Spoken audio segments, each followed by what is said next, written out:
evening, it's 8 o'clock. I'm Sally Mbete, live from Johannesburg. Your top stories this evening.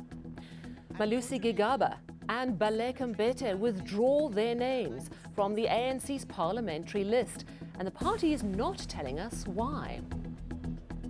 They must pack their bags and go back to China. An underground sit-in at a mine in Orkney in the northwest. 4 days underground, demanding better pay, but also the cancellation of the mining license for the Chinese-owned mine. And in Durban, 2 Metro officers guarding an eThekwini councillor are gunned down while guarding his home. We start here.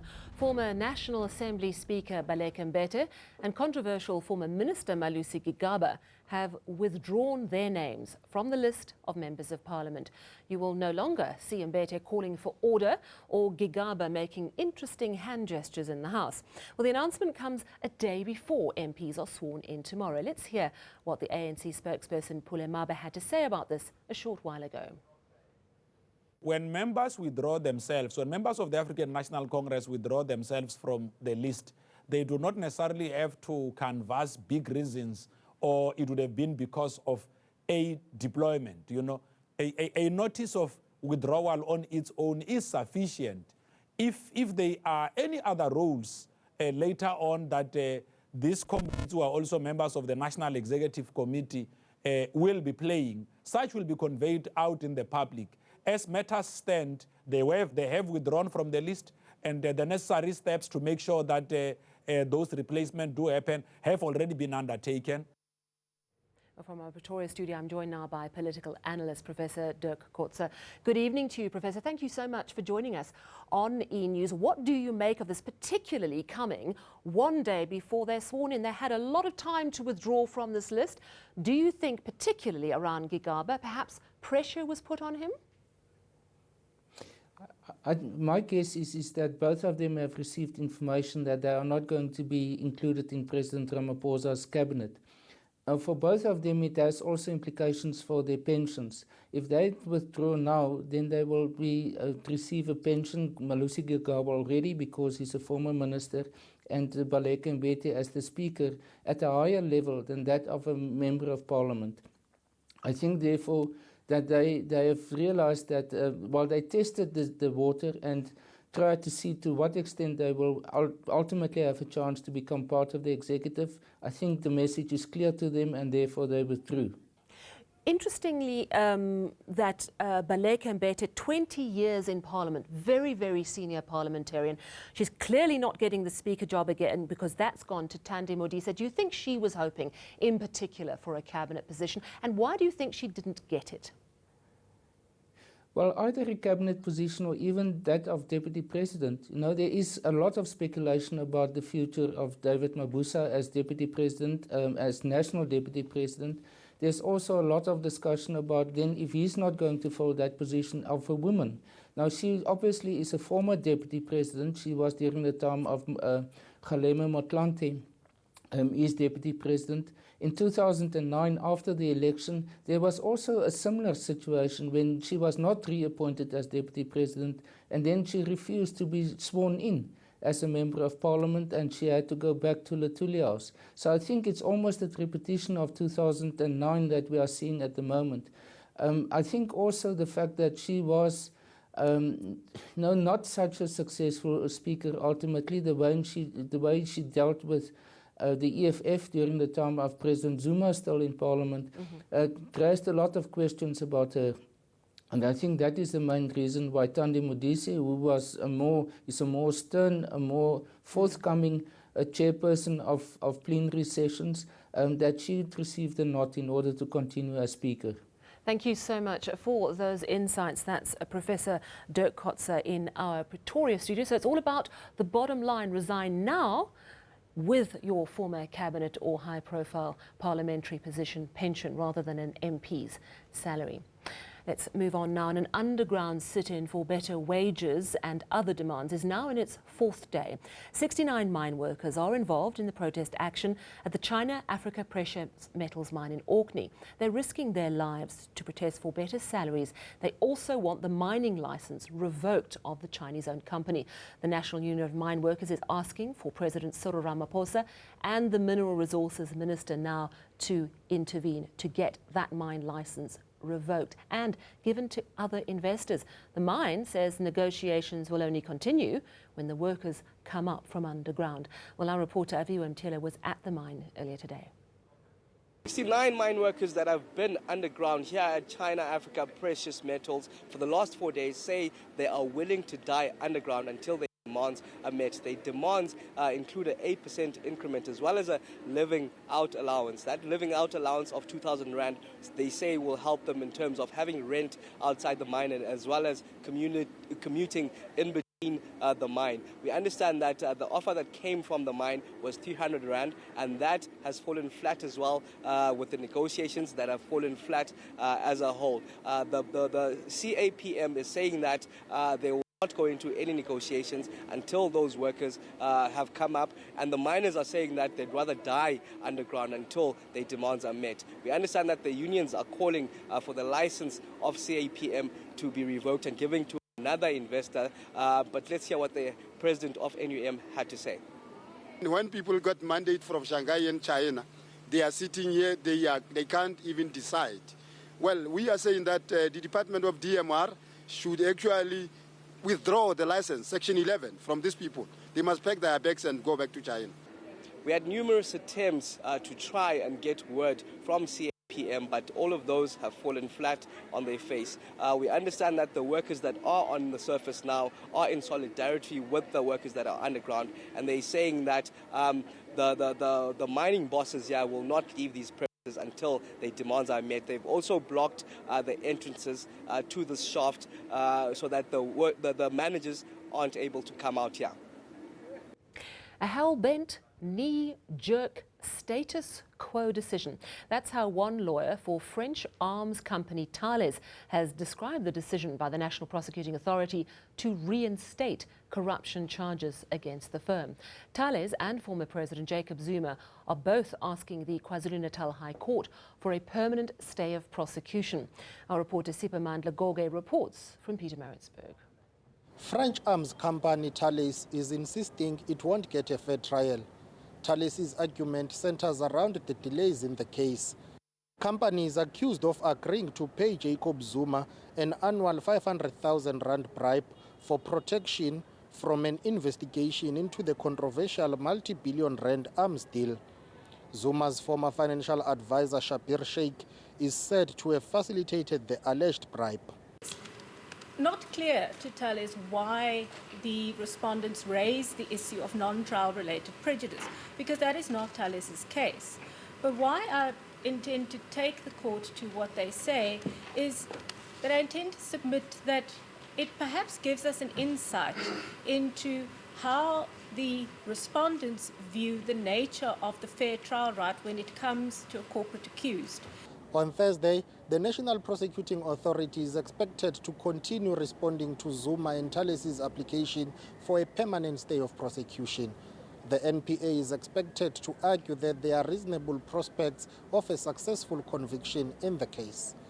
Sipamandla Koke, KwaZulu-Natal High Court in Pietermaritzburg. A Durban ward councillor is lucky to be alive tonight. However, the two Metro police officers standing guard outside his home died when gunmen opened fire yesterday evening. Moses Zulu was under police guard because he'd received death threats.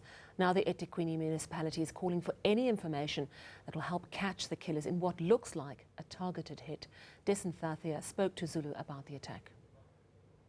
Yes, I was at home. I was just arrived from the ward committee meeting 45 minutes after that.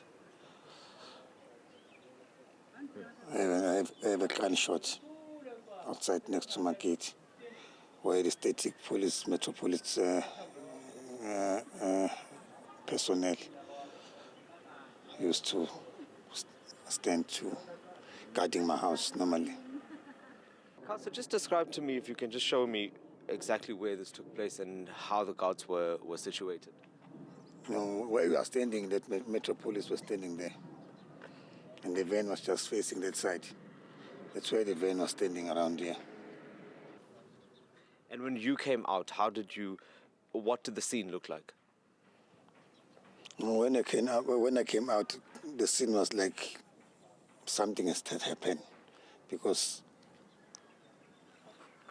before I came out from my house, I heard a gunshot. So it was scaring. It was at night. It was around 20 to quarter to 10, and the scene was scaring. Then I decided to go out there.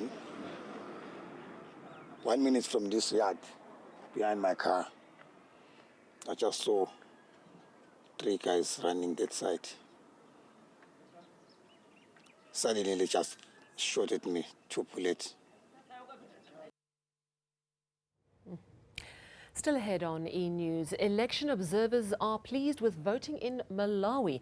This despite reports of some irregularities. Details in a few moments. And in your business news, the rand has lost some ground today as the US-China trade war hogs the spotlight and impacts emerging markets.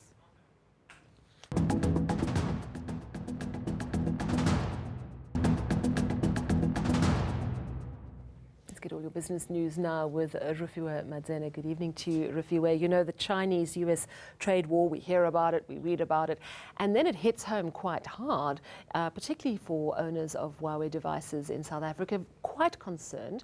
Some of those fears are slightly allayed, but still it's a big worry. Yeah, a very big worry indeed, Sally, and you do say some of those worries laid to rest for now, as the US has come out after that mammoth announcement that it will be giving Huawei 90 days, Huawei and Google 90 days to figure out a plan forward. So Huawei representatives did host a press conference today saying that they will use this 90 days to potentially find rivals to Google. This is where Google is American. Exactly. Can't so use they're that going operating system. Exactly. So they're going to have to start looking for rivals. What they have said, though, is that last year they started working on their own operating system, which hasn't really worked out too well. So it's going to be an interesting one to see how they can take the template that they currently use in China and modify it to the rest of the world. The only reason Huawei says people love their phones so much is because they've got access to the likes of YouTube, Gmail, Google Maps, and so without that, sales for the mobile device, which by the way is the second biggest mobile device seller globally, will plummet significantly. But let's just get some context from tech expert Toby Shapshak about that impact that we were speaking about earlier. Huawei and its suppliers have got 3 months to work out what they're going to do. And of course, Google, which makes the Android operating system that runs on 95% of all phones in the world, smartphones in the world, that is what they're going to be working on. I don't think anyone needs to panic right now about whether their smartphone will carry on working. Should they carry on buying Huawei's? I don't see why not. I mean, it's not a great position for any company to be in, so Huawei is probably very anxious about whether or not they're going to be able to sell their latest models and what they're going to do with it and whether those are going to be supported. Tech expert there, Toby Shapshak, really just painting a picture about the future mobile devices that are going to be sold. Exactly. But for now, if you own one, you are safe for now. How are the markets today? So not a great day for the markets. The JSE closed lower today, and this despite global sentiment improving a little after the US temporarily lifted that ban on Huawei. So we saw that banks and general retailers fared the worst today, and this despite that firmer rand. Gold was weaker on the back of the stronger dollar. Meanwhile, oil gave up some previous gains under pressure from concerns about that drawn-out trade war. If we take a look at the local unit, the rand was slightly weaker this afternoon, faring better than emerging market counterparts. Sally. Thank you very much, Rufiwe Madzena. News from beyond our borders now, and the EU Observer Mission says it's satisfied with Malawi's elections. The country voted for a new president, members of parliament and local government councillors. Despite some delays and misplaced ballot papers, voting appears to progress smoothly, with long queues reported. President Peter Mutharika has been in power since 2014. He's running for a second term. He's facing a strong challenge from his vice president, Silas Chilima, and the country's opposition leader, Lazarus Chakwera. Mutharika is credited with lowering inflation, but he's failed to reduce dependence on foreign aid.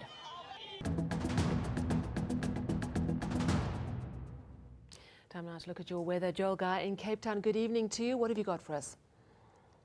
Good evening, Sally. Well, we have the cold front that hit our shores on Monday. It has been affecting KwaZulu-Natal throughout the day, driving rain-bearing clouds into the province. And throughout the night, those clouds are going to be spreading into eastern Mpumalanga and Limpopo, giving us light rain and drizzle in these areas highlighted here. The clouds will also spill into parts of Gauteng. On the other hand, it will be mostly fine for the rest of the country, but a chilly morning can be expected for much of the Free State, southern, northern Cape, around the Little Karoo and the northern sections of the Eastern Cape. Then in the afternoon, it will be mostly sunny for much of eastern South Africa, cloud-free for the Cape provinces with warmer daytime temperatures, although we will see quite a bit of cloud creeping into the northeastern areas of the northern Cape. Then in the evening, it will be fine across much of South Africa. Now, let's take a closer look at what you can expect for your part of the country. We start with the northwestern parts of the country, where we are going to be seeing mostly fine conditions for your Monday and for your Wednesday rather, and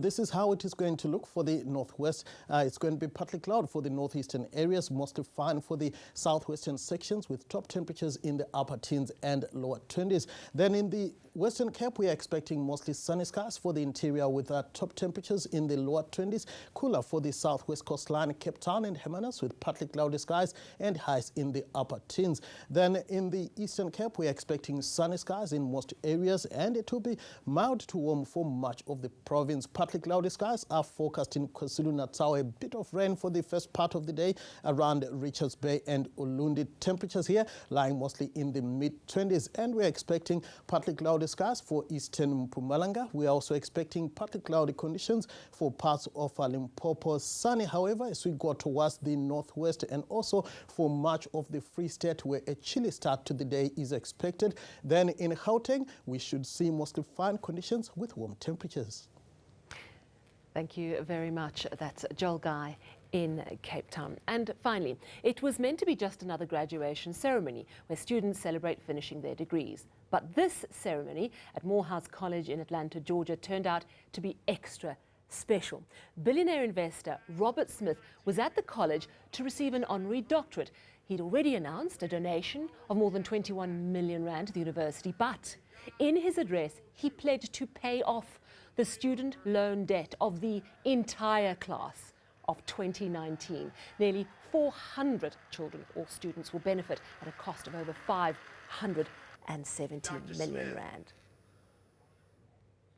Let's recap your top story this evening. The ANC is not saying why Malusi, Gigaba and Baleka and Mbete have withdrawn their names from the parliamentary list, but one analyst says it could be because they did not make the cut into President Cyril Ramaphosa's cabinet.